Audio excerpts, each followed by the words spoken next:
नमस्कार। द देसी अड्डा पर आपका स्वागत है। मैं हूं राकेश तिवारी। देखिए, सिवान ट्रिपल मर्डर कांड एक नियति थी जो प्रशासनिक विफलता की वजह से हो गई। पुरानी रंजिश इस घटना की पृष्ठभूमि बनी तो नई परिस्थितियों की वजह से यह घटना घटित हो गई। लेकिन अब जो हो रहा है वो राजनीति है, विधानसभा चुनाव है और यही विधानसभा का चुनाव जाति को जाति से लड़ा रहा है। आपको पता है, जो ये क्षेत्र है महाराजगंज विधानसभा क्षेत्र के अंतर्गत आता है। कौरिया पंचायत जो है वो भगवानपुर प्रखंड के अंतर्गत आता है और भगवानपुर प्रखंड महाराजगंज विधानसभा क्षेत्र का हिस्सा है।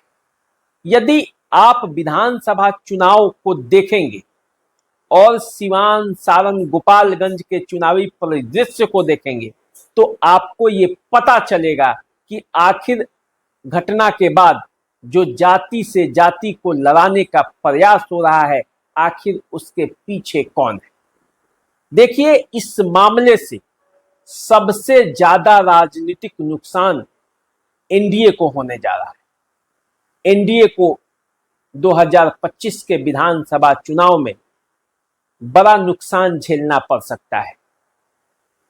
घटना का टीस जो है वो जल्दी जाने वाला नहीं है। जो घाव हुआ है इस घटना की वजह से उसको भरने में समय लगेगा। समय का मलहम ही उसे भरेगा और ऐसे में एनडीए को इसका बड़ा खामियाजा भुगतना पड़ सकता है। देखिए, जिस तरह से बड़े बड़े नेता कौरिया गांव पहुंच रहे हैं, लोगों के बीच जा रहे हैं, पीड़ित परिवार से मिल रहे हैं और मिलने के बाद जिस तरह के बयान दे रहे हैं, वो बयान ही इस पूरे क्षेत्र में एक अलग तरह का माहौल पैदा करेगा और राजनीति में वही बयान असर करेगा। देखिए, कल तक जो एनडीए के नेता अभी मौजूदा स्थिति में है, कल तक ये एक दूसरे से लड़ाई लड़ रहे थे, आज सभी एक साथ हैं। कभी प्रभुनाथ सिंह और महाचंद्र सिंह में राजनीतिक लड़ाई थी, दोनों एक दूसरे के खिलाफ चुनावी मैदान में उतरते थे महाराजगंज लोकसभा क्षेत्र से, और तब इस क्षेत्र में एक अलग तरह की लड़ाई होती थी। और आज दोनों, प्रभुनाथ सिंह और महाचंद्र प्रसाद सिंह, दोनों एनडीए में। प्रभुनाथ सिंह का पूरा परिवार जनता दल यूनाइटेड ज्वाइन कर लिया है। महाचंद्र प्रसाद सिंह बीजेपी में है। कभी धूमल सिंह भी प्रभुनाथ सिंह से लड़ते थे, आज धूमल सिंह भी उसी गठबंधन में है। सत्यदेव प्रसाद सिंह भी उसी गठबंधन में है।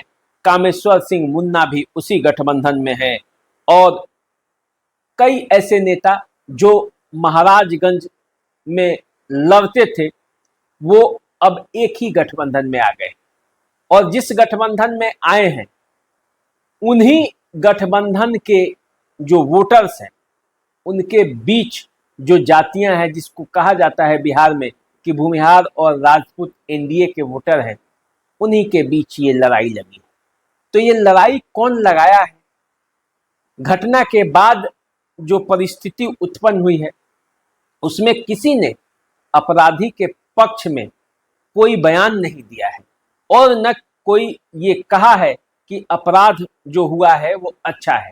लेकिन फिर भी कई तरह की राजनीति हो रही है और इस राजनीति के होने के पीछे का असल वजह ये है कि चुनाव है और इस चुनाव में लाभ लेना है। जनता चाहे कहीं भी जाए, जनता को लाभ हो या नुकसान। इसीलिए आप देखेंगे कि मेरे भी कई वीडियो में ऐसे तरह तरह के कमेंट्स आएंगे जिसमें जातियों को उस्काने वाली बात कही गई। क्या जातियों को उस्काना सही है? चाहे किसी भी जाति का मामला हो, अभी भूमिहार और राजपूत के बीच लड़ाई है तो इस लड़ाई को भी आप उस्काना चाहते हैं। और ये लड़ाई तो किसी राजपूत और भूमिहार के बीच नहीं है, न उससे पूछ कर किया गया। लड़ाई दो लोगों के बीच वर्चस्व की लड़ाई थी, दो लोगों के बीच जो पुरानी रंजिश थी वो लड़ाई थी और उस लड़ाई को इस अंजाम तक पहुंचाया गया है कि आने वाले चुनाव में जो नफा और नुकसान से इसे जोड़कर देखा जा रहा है। अब देखिए, महाराजगंज के राजनीतिक इतिहास को जरा समझते हैं और तब ये पता चलेगा कि आखिर जो पौरिया की घटना है, मलमलिया की जो घटना है, सिवान ट्रिपल मर्डर कांड है, उसके बाद क्यों राजपूत भूमिहार होने लगा। देखिए, जिस समुदाय के हत्या हुई है वो राजपूत समाज से आते हैं और जिसने मारा है वो भूमिहार समुदाय से आते हैं। दोनों के बीच पुरानी रंजिश थी। रंजिश भी मैंने आपको पहले के वीडियो में बताया है। कुछ चुनावी रंजिश है, कुछ उसके बाद का परिस्थिति। अब इन तमाम परिस्थितियों को इस रंग में रंगा गया कि राजपूत बनाम भूमिहार हो जाए, और राजपूत बनाम भूमिहार करने के पीछे भी राजनीतिक पृष्ठभूमि है। आप जानते हैं महाराजगंज लोकसभा क्षेत्र के अंतर्गत ये आता है और महाराजगंज को राजपूत समुदाय के लोग चित्तौड़गढ़ के नाम से कहते हैं, जबकि भूमिहार समुदाय को ये मंजूर नहीं है। शुरुआती दौर से ही राजपूत और भूमिहार के बीच यहाँ चुनावी मुकाबला होते रहा है और यही कारण है कि जातियों में ये पूरा क्षेत्र बट गया। लेकिन इसके बावजूद कई विधानसभा क्षेत्र ऐसे थे इसमें जहां राजपूत और भूमिहार एक साथ मिलकर वोट करते थे। पुराने यदि बसंतपुर की बात करें, जहां सत्यदेव प्रसाद सिंह चुनाव लड़ा करते थे, तो राजपूत भूमिहार साथ साथ वोट करते थे। यदि आप गोरियाकोठी में जाएंगे तो वहां राजपूत भूमिहार एक साथ वोट करते थे। कई इलाके एकमा में आप जाएंगे तो वहां भी राजपूत भूमिहार एक साथ वोट करते थे। जो सत्यदेव प्रसाद सिंह हैं, वो भी जो पूर्व विधायक हैं गोरियाकोठी और बसंतपुर के, वो भी इस बात की पुष्टि करते हैं। वो भी बताते हैं कि कैसे उनको सभी जातियों के साथ साथ राजपूत भूमिहारों का वोट उनको मिलता था। गांव के राजपूत समुदाय, पंचायत के राजपूत समुदाय और भूमिहार लोगों में भाईचारा की संबंध रहा है। भात पात न जाने कितने 100 बरस पूर्व से चलता रहा है। यह स्थिति हमारे पूरे कॉन्स्टिट्यूएंसी जो पूर्व में था बसंतपुर 27, जिसमें 3 प्रखंड थे, बसंतपुर, भगवानपुर, लकड़ी, जहाँ जहाँ भूमिहार हैं, राजपूत हैं, उन लोगों का भात पात चलता है। मैं 1985 में चुनाव लड़ा तो सबसे ज़्यादा वोट हमको भूमिहार लोगों ने दिया। फिर लेकिन मैं सफलता नहीं मिली। जब 90 में लड़ा तब भूमिहारों का 100% वोट मुझको प्राप्त हुआ था, ये सफलता नहीं मिली। 95 में ये स्थिति हुआ। 2000 में 100% भूमिहार मेरे साथ थे और चुनाव हुआ, मैं चुनाव जीत गया। मेरे साथ भूमिहारों का संबंध है अटूट रहा है और केवल मेरे ही साथ अटूट नहीं रहा है। विगत 2000 के चुनाव में जो नया परिसीमन के तहत गोरियाकोठी विधानसभा बना, जिसमें लकड़ी, बसंतपुर और गोरियाकोठी बना, उसमें बीजेपी के उम्मीदवार जाति के भूमिहार थे देवकांत सिंह जी। उनको राजपूतों ने 90-95% वोट दिया। यही स्थिति रही धूमल सिंह के साथ। धूमल सिंह के दो बार चुनाव राजपूतों ने जिताया, इस बार वो चुनाव हार गए। लेकिन राजपूतों का संबंध पूरे कंस्टिट्यूएंसी में, सदन कमिश्नरी में राजपूत और भूमिहार के संबंध में कुछ दरार नहीं रही है। कुछ स्वार्थी नेता इन दोनों जातियों के बीच तनाव कायम करने के लिए अनाप शनाप बयान दे रहे हैं। इसलिए मैं इस क्षेत्र के राजपूत भूमिहार भाइयों से कहना चाहता हूं कि ऐसे लोगों से आप सावधान रहिए जो समाज को तोड़ना जानता है। बेईमानों से बच कर रहिए ताकि आपकी एकता को तोड़ना चाहता है। मैं विश्वास दिलाता हूं इस कंस्टिट्यूएंसी के भूमिहार को कि आप थोड़ा भी चिंता मत करिए, आपके साथ मैं हूं। आपका अगर खून पसीना बहेगा, वहां मेरा खून बहेगा। यहाँ नेताओं का चाल नहीं चलने दूंगा। भूमिहार राजपूत का संबंध कायम रहेगा। कोई कितना हो गुर पटके, बुरी पटके, लेकिन संबंध टूटने वाला नहीं है। जय हिंद, जय भारत। अब देखिए, ये एक बानगी हुई, कैसे लोग मिल के रहते थे। लेकिन चुनाव जब लोकसभा का होता था तो मुख्य मुकाबला राजपूत और भूमिहार के बीच ही हो जाता था। कई बार 2-4 बार राजपूत वर्सेस राजपूत भी यहाँ मुकाबला रहा है। लेकिन पिछला चुनाव जो लोकसभा का था वो भी राजपूत वर्सेस भूमिहार हो गया। इसे करने का प्रयास भी किया गया। हालांकि जीत जो है वो जनार्दन सिंह सिग्रीवाल को मिली, और जब उनको जीत मिली तो उन्होंने कहा कि इस जीत में भूमिहारों की भी भूमिका है, और भूमिहार भी उनके साथ रहे हैं, क्योंकि एनडीए के वे कोर वोटर हैं, बीजेपी के वो वोटर हैं, और बीजेपी के सांसद होने की वजह से उनको उनका वोट मिला है।